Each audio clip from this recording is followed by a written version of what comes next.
maybe I might say. Nobody doing it better, y'all some lightweights. Malik Wright, up all day and all night, pushing all the buttons up to something till it's alright. He looking at it from all sides and angles, got a stripes on his body like he played for the Bengals. Oh man, there's no one discussing it. They came, they stayed, they even did it and done it. Man, I love it, cause all they ever do is win. So kick back, relax, the TWSN.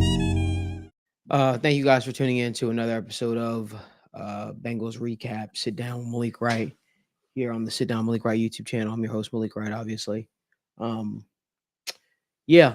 What a game. What a game. The Bengals just played, lost another close one to the Chargers. Let me just be very clear. I'm gutted right now for Joe Burrow, for Trey Hendrickson, for Jamar Chase, the season that they're having. I'm gutted, man. You expected more. You expected more. The expectations were much higher than this. And, every single time I jump up on the show, I try to find some type of positive reinforcement, some thoughts that I could share with you guys. This is bad. This is bad. And, the thing that I often said was, and Daniel and I talked about this, was if you lost this game against the Chargers, what that might do to the locker room. All right. What that might do to the locker room. I think this sends a very I think the locker room is in an interesting spot. You start to see things start to unravel a little bit on the sideline with Jermaine Pratt, Cam Taylor-Britt. Tempers, frustration boiled over. Luana Rumo came over to calm him down. A couple players came over to calm him down. This is bad, man. This is bad. And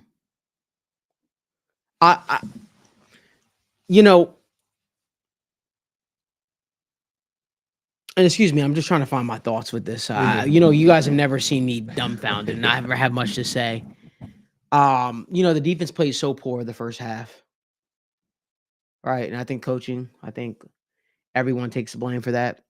But then the second half, they seem to turn it around. It seemed like they were almost jet lagged in the first half. The second half came out, turned it around, basically almost put together a shutout, right? Held them to 3 points. And in the end, they broke free for on that running play. It was this was disappointing. This is one of those losses to me that I'm trying to find the right words, man. Right? I'm trying to find the right words, man. I'm trying to find the right words to sum it all up, to put it all together. Far too often the Bengals find themselves in the end of being someone's get right game. The Chargers offense has never played this way this season. They were on fire. And I just find I struggle to figure out how you get this team up in believing, for the Pittsburgh Steelers. The same Pittsburgh Steelers who just beat the Baltimore Ravens. I struggle how you get this team to have a positive thought going forward for the remainder of the season. And guys and girls, there's so much that we could look to. There's so much that we could point to. There's so much that we could blame. One of those things being, the way the mismanagement in the offseason of talent reared its ugly head. I don't think anybody would disagree with that. It reared its ugly head. This team came out today uninspired, unmotivated, not believing in the process, man. Not believing in what the Bengals were trying to get accomplished. This was a must-win for the Bengals. This was a game where the Bengals had to win. And now it's trickling even into the special teams. Like Evan McPherson, whatever's going on there, he looks like a shell of himself from the Super Bowl run. I don't know what it is. Certainly players have bad years. Can't always be great every single year, right? But especially for a guy that's a kicker, that's magnified. Especially when it's in such a costly situation. This was a costly situation for the Bengals. multiple opportunities to put points up on put points up on the board from your kicker, who you just paid. Bad stain. I'll tell you what I have a problem with, though, Daniel. Yeah. It's the tone deaf, the inability to read the room. Zach Taylor says he still believes the Bengals are going to finish strong, and I understand as a coach you got to say what you got to say, but at some point you just got to be honest with yourself. This isn't a good team right now. It isn't a good team not because you don't have talent. It isn't a good team because it's not gelling together. There's something missing. But he says, "Hey, you know what? We're going to put it together. The story's not over yet. We're going to keep fighting." That's what he just said in his press conference, basically. He said that he believes that everything is still in front of him and they're going to end the season strong and go on a run and make a push for the playoffs. That's tone deaf. Yeah. That's not reading the room. And as a head coach, you're going to say what you need to say. I don't know. Dan, what are your thoughts? Yeah, man, there's a lot. There's a lot. I think that I want to start it off, and obviously we're going to get to your guys' questions. Wait, hold on. Let me say this. No, Thomas Strong, yeah. what the hell are you talking about? Nothing that I say is going to determine what that football team does on the football field. You're placing your anger, your blaming game, or you being disappointed in the team at a guy that has a hot mic, that is in a studio, that simply just gives his opinion on the sport. Whether the Bengals go out there and play or not, don't blame that shit on me. Don't do that, man. Saying the Bengals, whenever the Bengals, Malik says he genuinely believes the Bengals are going to win, the Bengals do the opposite. I genuinely believe the Bengals are going to beat the Chargers today. I genuinely believe the Bengals, when they made a run back, when they were coming back, that they had a chance to do it. I was impressed in the second half by the defense. But again, it comes down to situational coaching and situational playmaking. The drop by Jamar Chase, critical. The deep shot that Joe Burrow missed on the rub, to Jamar Chase. Those were critical decisions. Don't sit up here. Don't blame anybody in the chat. Don't blame anybody that speaks on the team, that covers this team. It's nobody's fault.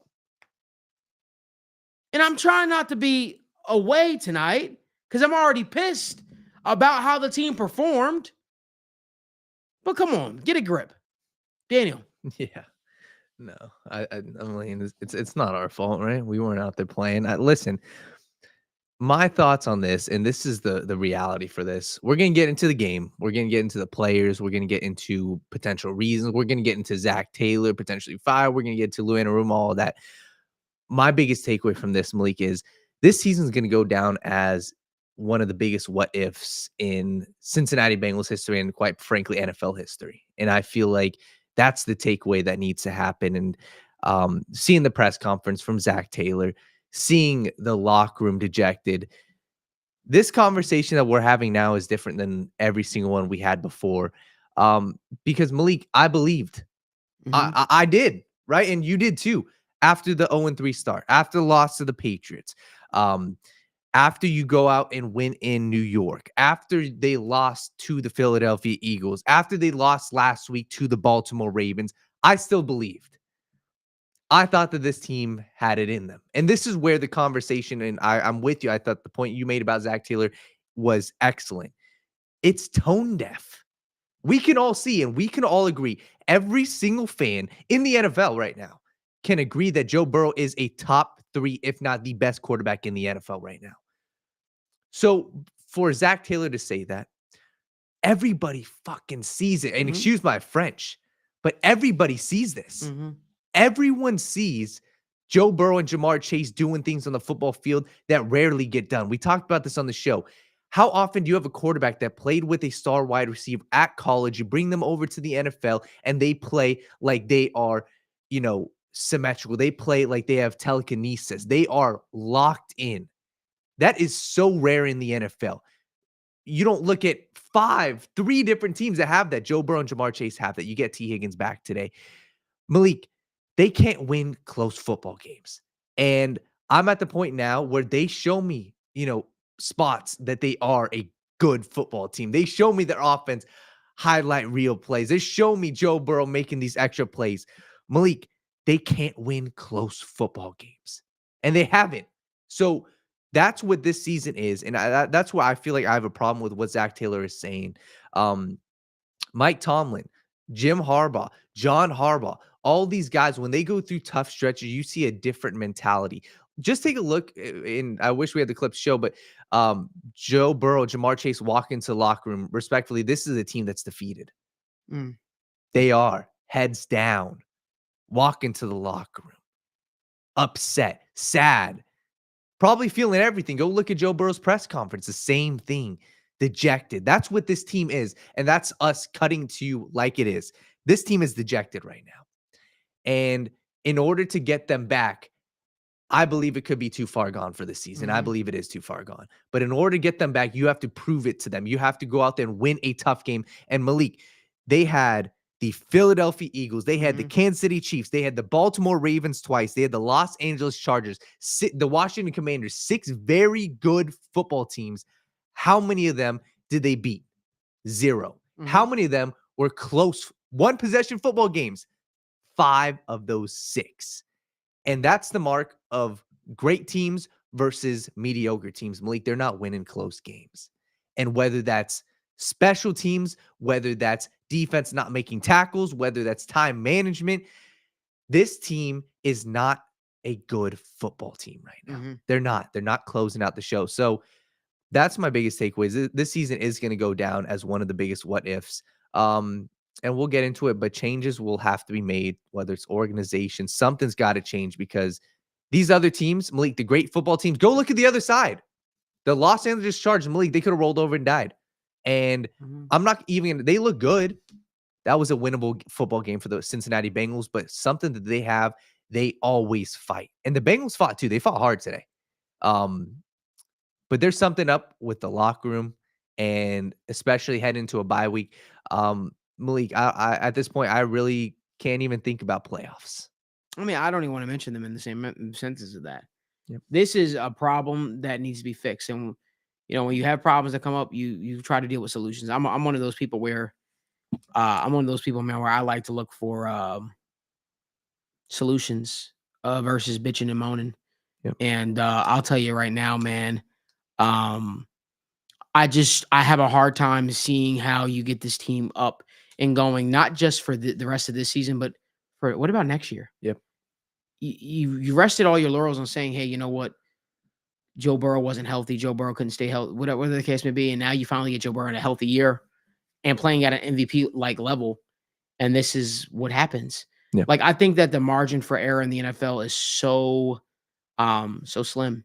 And I think that the true measure of a coach, of a team, is the ability to win close score games. Because in the NFL, all these teams are talented. All the teams you face are talented. You have to find a way to turn out these victories. So it can't just be I get it happening once or twice, but that being the calling card each and every single week. 5 weeks. That says something.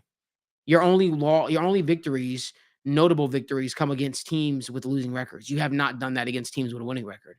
So at some point that becomes your identity. And I'm not saying, nobody is out here is without fault. I think that the blame rests on the coaching staff. I think the blame rests on the front office. But regardless of what you do, like it can't be one without the other, in my opinion, Daniel. Yeah. I think that if you were to get rid of this coaching staff, well, you might want to look to make some organizational changes in the front office as well. Yeah. A new voice is needed. Just like how Marvin stayed on the job for as long as he did, right? At some point the message becomes stale. And my fear is, the Bengals going on that Super Bowl run did more to hurt, their future prospects versus, help them.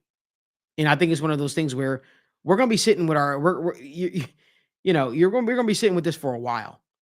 The reason why the locker room, and somebody asked that, I think earlier, Malik, do I believe that the locker room has lost confidence? I do. I think winning cures everything. And I think when you aren't winning, especially against good teams, it hurts. It sucks, especially when you're healthy and you just can't seem to find the answer.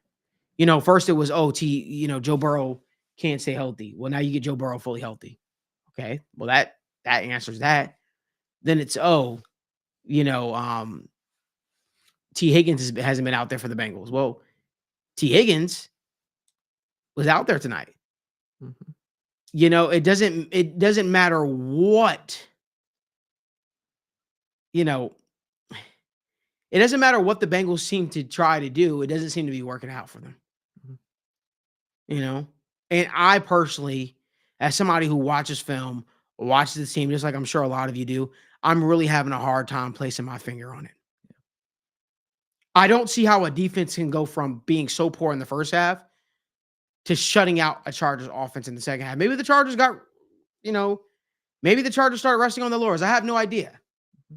But the Bengals scored 21 unanswered and then just shat the bed in the final, 10 minutes, 7, 8 minutes of the game, whatever it was. I don't know, man. Damn, I'm having a hard time with. You never see me have a hard time. I'm having a hard time with this one, man. But not just with the season. Mhm. This shit is wild. It makes no sense. Yeah. And dare I say, I don't want to say fire people, and then the levy just. And when I say fire people, I'm not talking about the front office. I think you need to change shit in the front office regardless. Yeah. Let me be clear on that.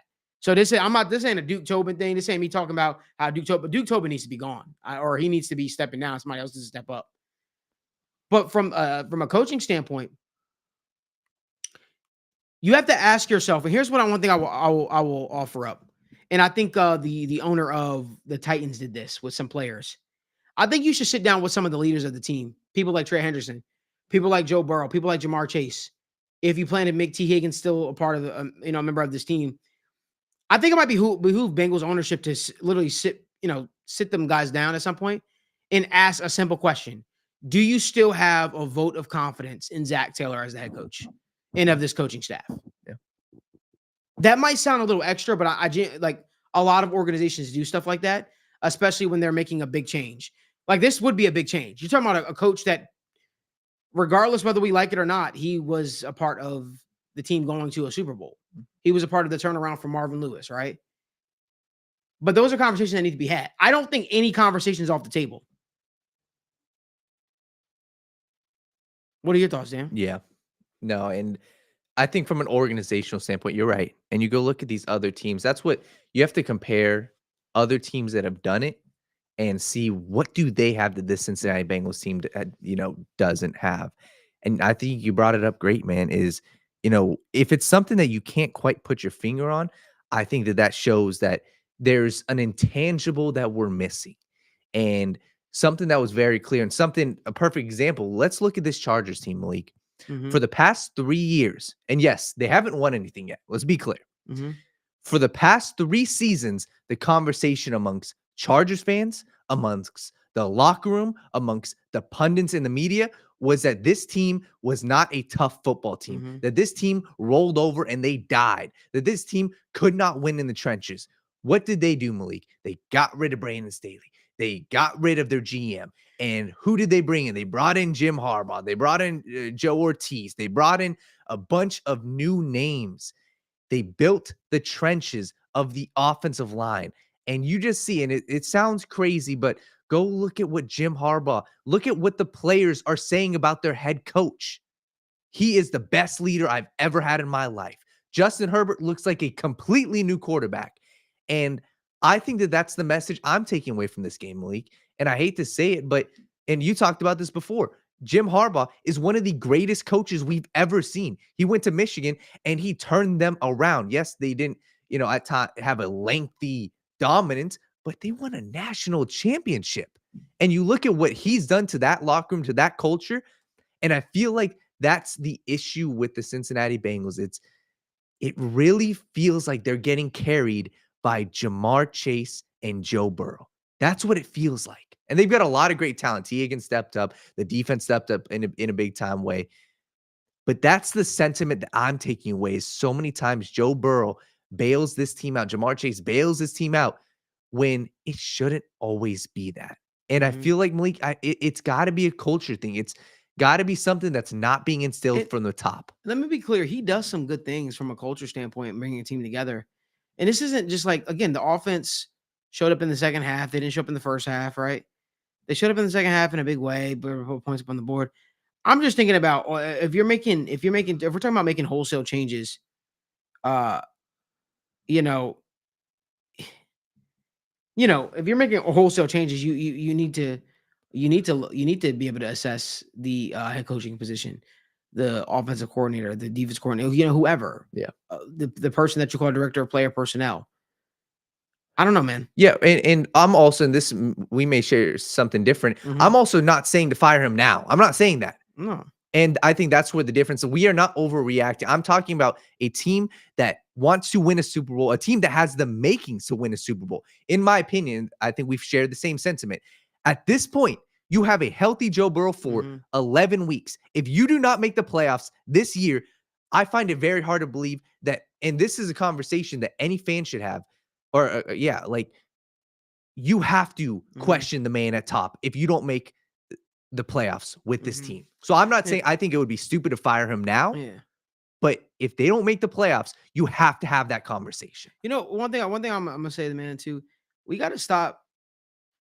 You got to stop being so like attached. Not you per se. I'm just saying Yeah. us in general, like attached to like coaches or like you know for what they were in the past versus what they are now. Yeah.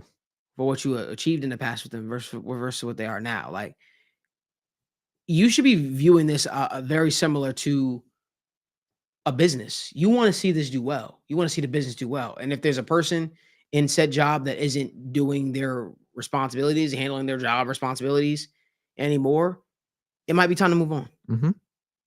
If you feel like you've plateaued, so to speak, you might need to move on. And that's okay. That's okay. Mm-hmm. I think that's the biggest thing. That's been my biggest issue with this team. You gotta, you should want to see this Bengals team do well, regardless. Not get so caught up in the coaches or players or whatever the case may be. At some point, you know, you gotta do what's best for the organization. And my opinion is, I feel like this season is a really big telltale. If you ask Yes. me, you have a healthy Burrow. You had that for the first time in a while.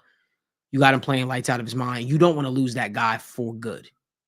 You Mhm. don't want that guy to feel like he is the next Andrew Luck, where he's getting beaten and battered time over and again and time and again and again, time again and again and again, and he has no help. Yeah. Uh, eh, my opinion is, man, I think you have to talk about potential overhauls and potential changes and potential fixing this thing up a little bit. Mm-hmm. I've never seen a coach make wholesale changes to their coaching staff and it still have success. Yeah. It always just feels like that's the beginning of the end. That's just my thoughts, man. Mm-hmm. Yeah. And we can get into the game real quick. First off, some people were saying, Jim Harbaugh and Herbert didn't, win the game. The Bengals lost. I think both things can be said. The Bengals had the chance at the end, but let's also not discredit. And that's why I'm not going to discredit. The Bengals had their opportunities. 3 missed field goals. 3. And that's this one of the biggest discussion we have to figure out, right? Evan McPherson. And I do feel like that's a huge part of football because special teams is massive, right? We've talked about punting so long, for the past 3 seasons in the playoffs, in the Chiefs game, right? AFC Championship, we were at that game, the punt and field goal was, that wasn't even a question the past couple of years. And at this point, it's reared its ugly head. So you have to find a way to counteract that because at this point, it has been multiple games, right? You're in it and then you lose the game because of a missed field goal. Mm-hmm. So that is 1000%. Evan McPherson does share a huge portion of the blame. And as the head coach at this point, you have to figure out, okay, you have to find a solution to that problem. But you want my honest opinion though, man, Yeah. about that? I genuinely think, and this sounds crazy, and I know it's his job. Yeah. I don't think Evan McPherson is just bad, bro. No. I don't. I think that when I was watching, bro, there was so much question marks coming into the season about who your punter was going to be. Yep. You obviously had a new holder. The whole operation was new. We had, the Bengals had the same operation for so many years. Yep. This is that with Kevin Huber, Mike Nugent, whoever the case may be, Clark Harris. The operation is completely new now, and it came into the season. If it wasn't for injury to Brad Robbins, still with question marks. And now I just don't think Evan McPherson is some bad kicker now. I did Yeah. think there's a lack of confidence in the whole operation. Mhm. So I think it would be a mistake to move on from Evan McPherson long term. I really Oh, believe yeah. that, man. And I believe that he could be. I really believe that he's still a very good kicker in the National Football League. I Mhm. just think that the Bengals haven't done a lot to help him instill the confidence in the people he's on the expirations. He's doing the operation with. That's just my thought Of process. course. And And yeah. again, it's been a shit show this year. Like, Mhm. make no mistake about it. You still got a job to do. You know, you hope to see some returns. You hope to see some. You hope to see some more positives for the remainder of the season. You know, and if it doesn't, if he shits the bed the remainder of the season after the bye week, you can then talk about potentially moving on. But I think that this operation came in with so many question marks and so many big moments, obviously, that some things I think some things got out of whack. And you could disagree with me, pork chop, you could disagree with me. You're entitled to have your opinion. I'm still gonna have my opinion. At the end of the day, I think it would I think that I still have a lot of faith in Evan McPherson. Um, for the long haul. I would say right now it's a little bit shoddy, Mhm. it's a little bit murky, but I also think that's come down to situational coaching. You knew your field goal kicker, you knew your kicker was spotty, down the stretch, and you still went. You know what I'm saying. You still went to him Yeah. in those moments. If you felt like you were in a position where we got to put points on the board, that's not just 3 points. You know, that's just my thought process. Mhm. I'm not really an emotional guy when it comes to making drastic decisions like that. When it comes to cutting guys like Evan McPherson, because he has won the Bengals a lot of games and walk off field goals. And to me, if for somebody like a kicker whose job is whose job is so much psychological involved with it, Mhm. you know what I mean? We're getting really into the intricacies right now. I think that the operation needs to be something that they work on consistently. The holder had messed up a couple times this year. Even when we were watching the game, Daniel, Mhm. the long snapper, he seemed a little jittery too at points. Like it didn't seem like he had his shit together. I just think that like it Mhm. can't be. I think there's a lack of confidence in the whole process for a guy like Evan McPherson. I don't think he Yeah. just lost his power. I don't think he just lost his ability to kick field goals. I see a guy that does not trust the process. Mhm. Like no 76ers pun intended there, but I see a guy that does not trust he doesn't trust his holder, he don't trust the long snapper, and Mhm. it causes it fucks up your game a little bit. That's what I see personally. That's just my thoughts. No, I'm with you. And I think that's where, like, we're here and this conversation is to find solution to the Mhm. problem. Is the solution to this problem getting rid of Evan McPherson? I don't think so. And there was one play, like you said, there was 4 seconds, left to go in the clock, and the long snapper still turning around, not even ready, Mhm. snaps it with 1 second to go. Mhm. That process, and you hit the nail Did on you? the head. You have to Yeah. nail down that process to make it easier Did on the you kicker. peep to Evan every single time the long snapper snaps the ball? You watch it every single time the long snapper snaps the ball. Ever since the game where Ryan Rico look, Daniel. Ever Yeah. since that game where Ryan Rico turned the laces, I think the incorrect way. He slowed down his process and how when he kicks the ball. Mhm. He's sort of been waiting for Ryan Rico to finally get the ball in his hands, place it down firmly, and where he's confident. That's why his process seems so slow now. Mhm. Before it was a point in time where that was like clockwork for a guy like Evan McPherson. But to me, I feel like there's just a lack of confidence in the whole structure. That's just my thought process. No, for sure, for sure. And another thing, right? Mhm. When we look at this game, this game really showed off where the depth of the Cincinnati Bengals and how that's an issue, right? One of the guys, Jermaine Burton, I still have hopes for him. It was rough today. And this could go to show, and this was, a conversation we had before where you have to get the guy on the field quicker. You have to get him, in the motion because, like, quite frankly, there was no excuse. He had a bad game today. He did drop the pass in the end zone.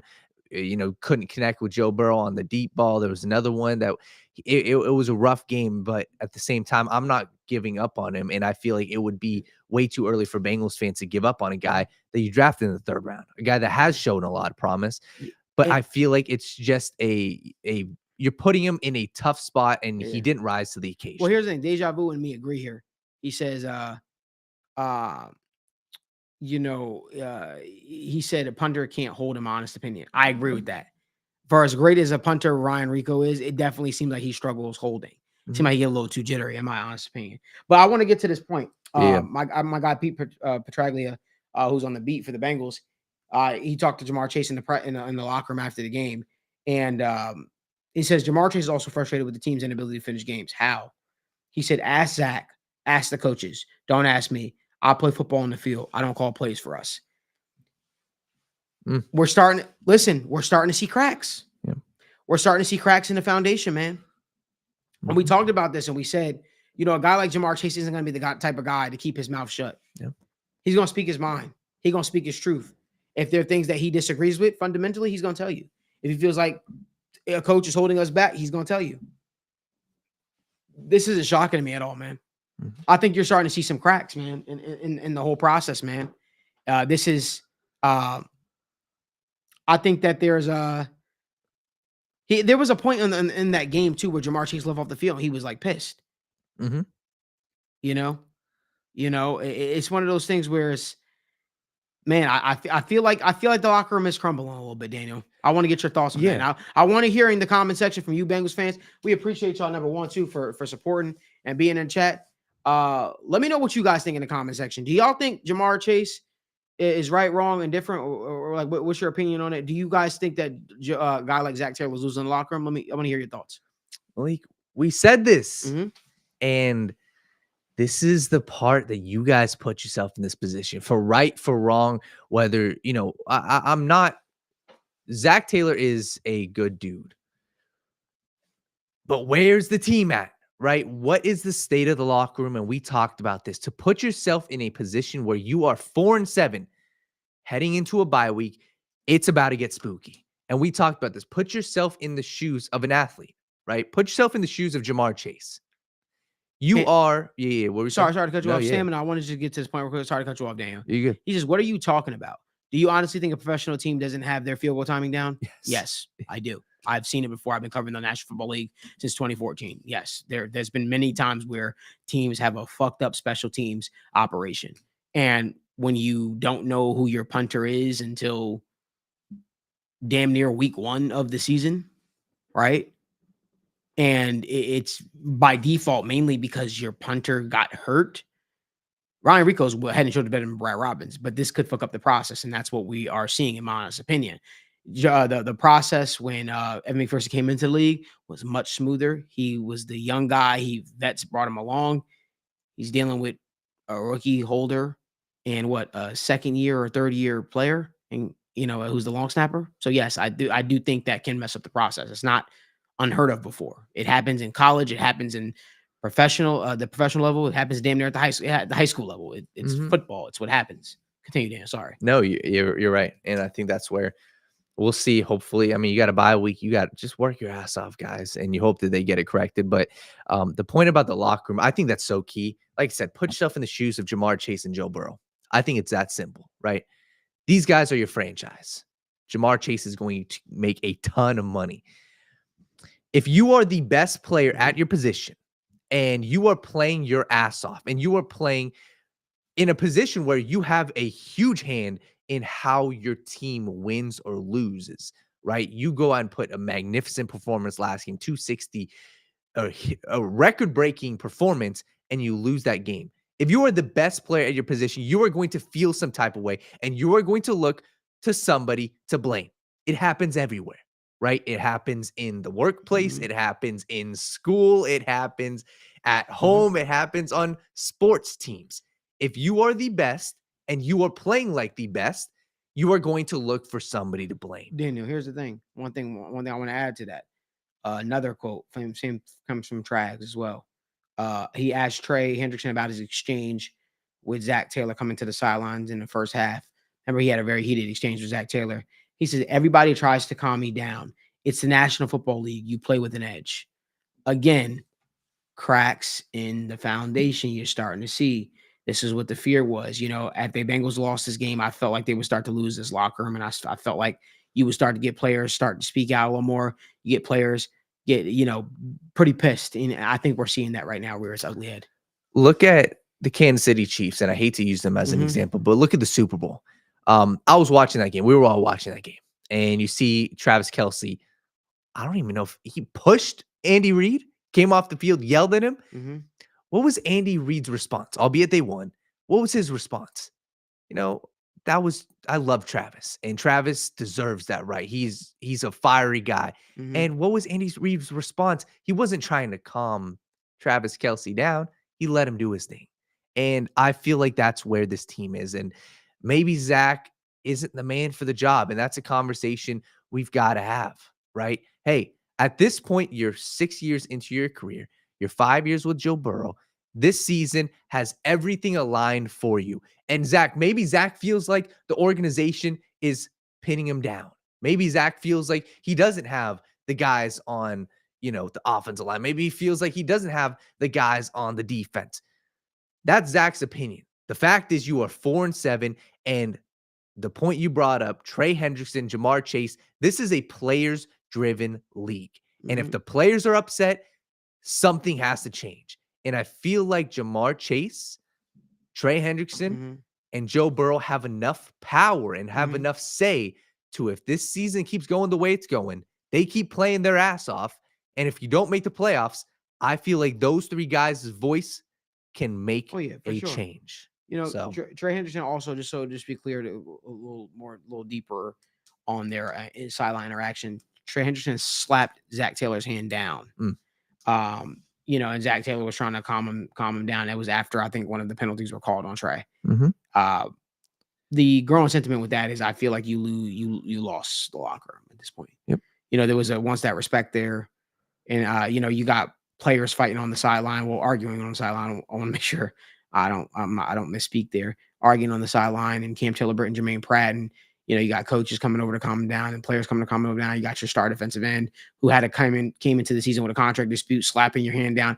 It's very clear the frustration is boiling over, and winning does cure everything, but it doesn't seem like that's happening right now, right? This is a loss. This season as a whole is something that's going to sit with these players for the next week into their bye week, right? And you can't do anything about it until you suit up to play the Pittsburgh Steelers in 2 weeks. So it's one of those things where it's like, where do you go from here? What are the conversations that happen in the organization? How does the team move forward? And these are real things where we got to talk about, man. These are real conversations that we got to have, and it's uncomfortable, but I think that I thought there were some bright spots to take away from the game. I don't want to be all negative. Yeah. I thought Josh Newton played really, really well. I thought DJ Turner played well before he went out, obviously, with his collarbone injury. Geno Stone still doesn't know where the fuck he is. Miles Murphy showed some positive stuff in spots today. Joseph Osai was able to, get some pressure. Cody Ford did the best job he could at left tackle. Chase Brown ran like a madman. Joe Burrow, still Joe Burrow. Jamar Chase, still Jamar Chase. T. Higgins is still very good at football. T. Higgins balled out. For some reason, the Bengals still can't find a fucking way to use Mike Gesicki. Yeah, I mean, it's there's a lot to take away from the game. There's some good, there's some bad. I love the communication with Jordan Battle and Josh Newton on one play. It was a wind up on a third down critical play that Justin Herbert wind up missing his guy on a slant. Jordan Battle did a good job trying to get Josh Newton lined up, who didn't seem like he was catching it just yet. Yeah, I think that there was a lot of stuff to take away from this game. Ryan Rico is a damn good punter. Yeah. Those are the positives. Those are the things we can talk about. I still think Lou is still can coordinate a defense if he has the players to do so. I liked what I saw from McKinley Jackson. I like what I saw on spots from Chris Jenkins. I thought Chris Jenkins needs to stop trying to arm tackle people and learn to wrap guys up. Those are some of my takeaways, man. Those are some of my takeaways. What were some of y'all takeaways? But Daniel, what were some of your takeaways? Yeah, no, for sure. And once again, you guys can drop them down below. You guys takeaways from the game. I think you hit the nail on the head. I think that the players, when they're in their position, like a Mike Hilton, for example, I feel like Mike Hilton is a perfect example of what the Cincinnati Bengals defense, their problem is. Mike Hilton is an absurd run defender. Mike Hilton is great around the line of scrimmage. He made some huge plays. I think he had at least 3 tackles for loss. The dude is he's not great in coverage. He's not. And that could be a size thing.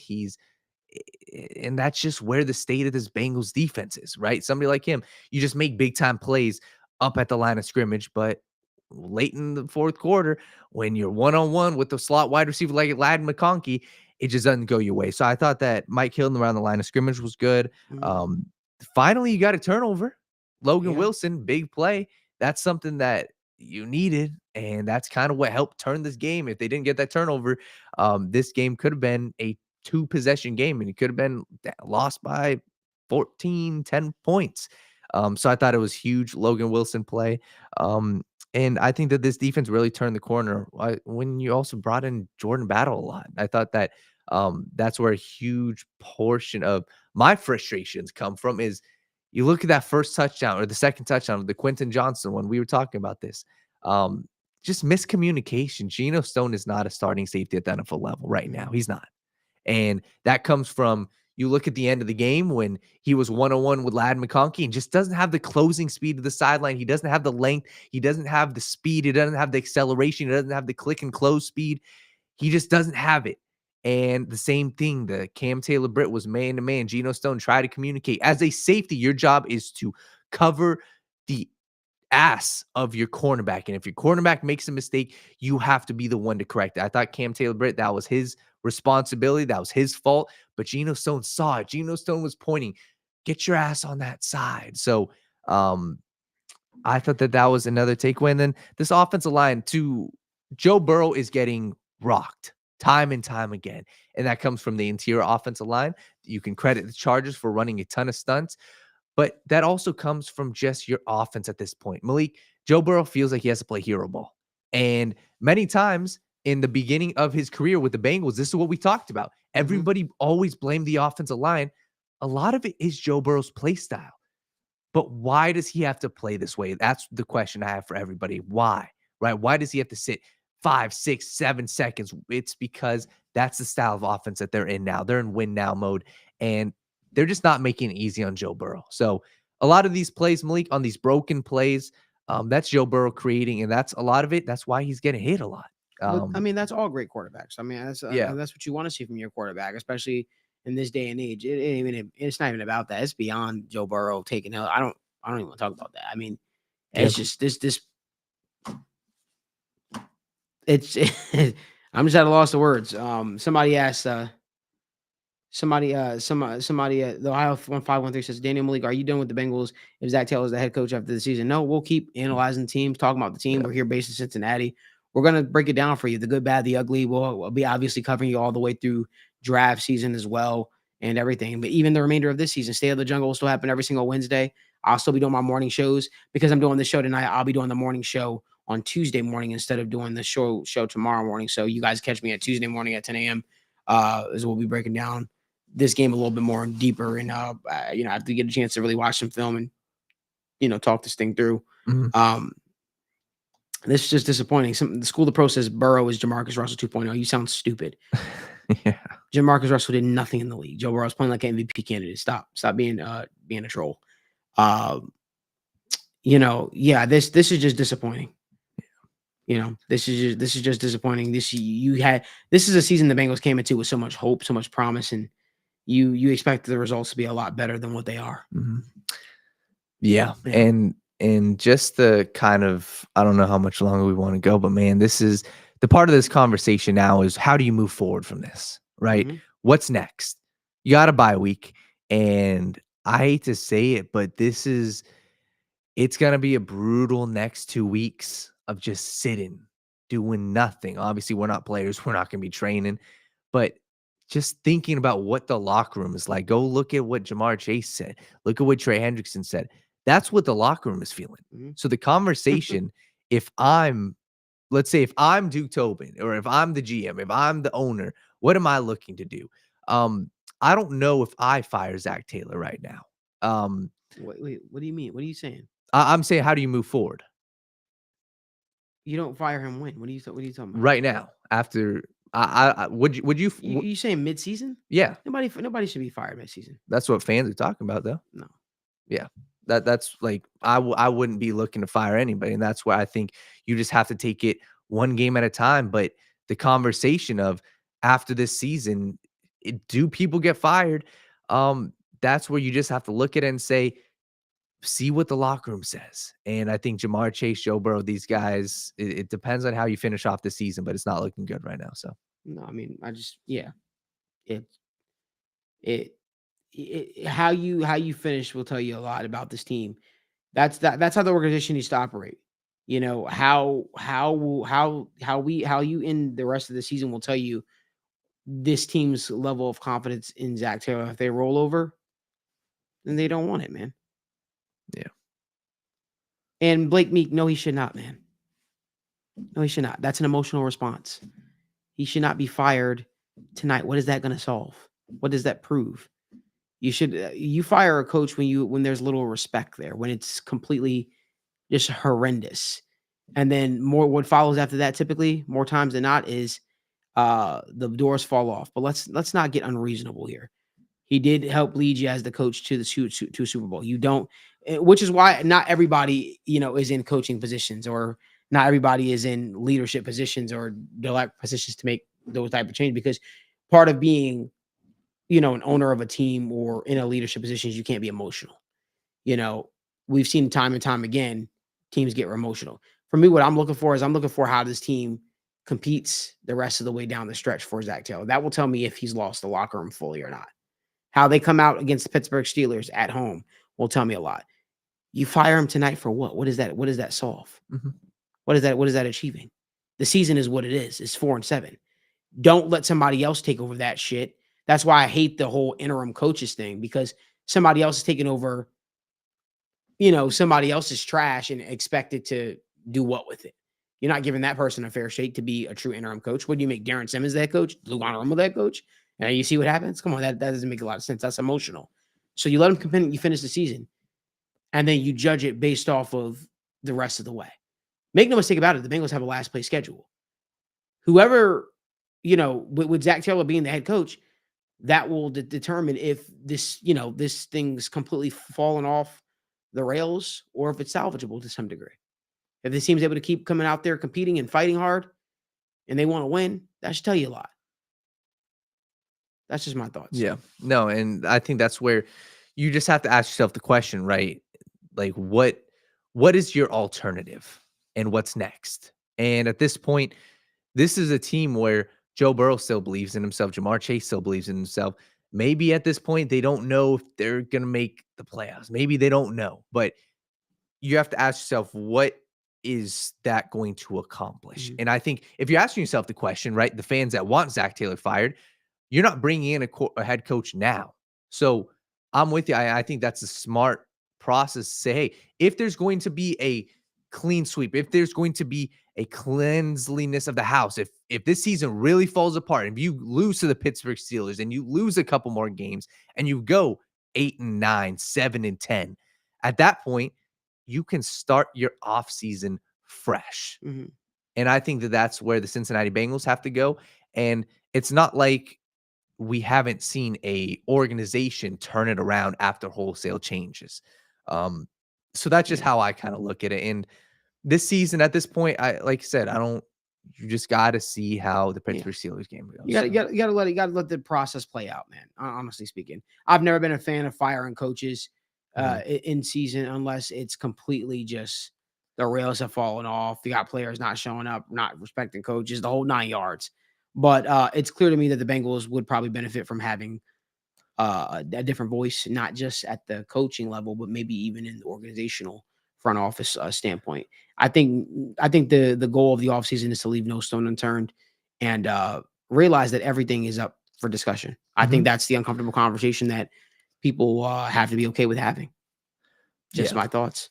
No, for sure. And just the one thing, because like some people are saying, like comparing other teams, what other teams like the Buffalo Bills from a couple years ago, these teams made the playoffs. The 49ers made the playoffs after the Super Bowl. The 49ers with Kyle Shanahan, for as much of, we can discuss Shanahan doesn't do it in these clutch games, they make the playoffs.